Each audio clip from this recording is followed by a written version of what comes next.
आपन जन की सब समय आपन अनुभूति एमाको ता बांग हुई लेन खान अक्तो आमरेन आपन जन की पाल्टावया जहाय ठेन आबू भरसा बन दहया जुदी उनी मनेरे कष्टय एमाम खान ताहले सारा धरती चितान खना भरसा चाबाआ जहाया जांगा ठेन न्यूर ताहेन खन भागी हुयुक कना उनिया दुलर ᱧᱟᱢ खन भागी हुयुक कना निजेगी दुलर रिया योग्यता बनाव में मनमी चीज को मेना निया भाभी कते निजेरा लक्ष्य गी आलम पाल्टावा कारण आमा लक्ष्य पुरव लेन खान मनमिया कथा बदलोआ कथा तालारे अडी अद्भुत दड़ी मेनाआ जहाय हाड़हाट कथाय मेना उनिया तो हेड़ेम मधु हो बांग अखरिñो ताया और जहाय हेड़ेम कथाय मेना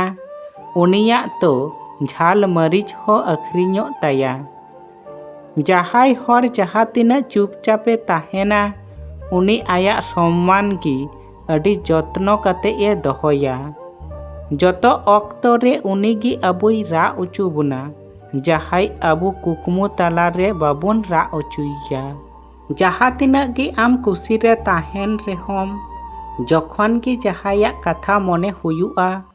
तखन अडी कष्ट हुयुआ दुलर आर सम्मान अकय गी नना आलम एमाकोआ जे उनी आया योग्यता गी हिड़िङा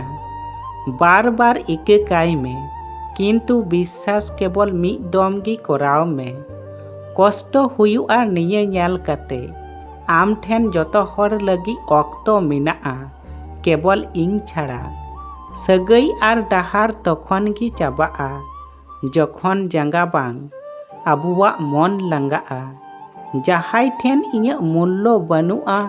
नितो इñ हो उनी लगी ची हो चिंता बनुआ इñ आम चितान रेदो बांग इñ आमा अक्तो चितान रेñ अभिमान आकाना जहा इñ लगी ची हो बांग हुई आकाना दुलरिम उनीगी जहाय आमे दुलर मिया जहाय ठेन आमा गुरुत्व मेनाआ जहाय आमगी मिद दमे मेताय खान 12 मिनट लगी तिंगुन में और उनी 12 मिनट लगी सारा जीवने तंगिया तो गति को ची लिका पे बुझेव किदा कमेंट कते लई तबुन पे।